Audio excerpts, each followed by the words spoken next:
عدالت لاہور سے جہاں زمان پارک کے سامنے پولیس کی گاڑیاں جلانے کے مقدمے کی سماعت ہوئی، عدالت نے سینیٹر اعجاز چودھری کے جوڈیشل ریمانڈ میں 12 دن کی توسیع کر دی۔ عدالت نے اعجاز چودھری کو 29 اگست کو دوبارہ پیش کرنے کا حکم دیا ہے۔ انسداد دہشت گردی عدالت کے جج اعجاز احمد بٹر نے سماعت کی۔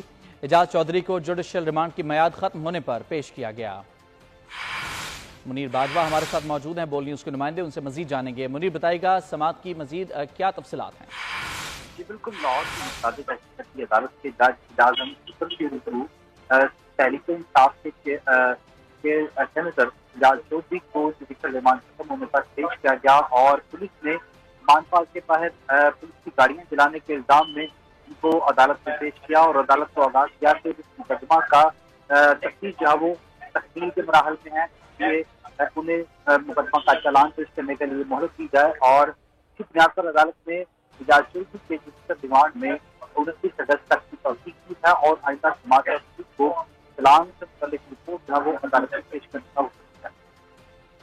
ٹھیک ہے منیر، اس کے علاوہ یہ حملہ اور جلاؤ گھراؤ کے مقدمے کی بھی سماعت ہوئی۔ عدالت نے ثابت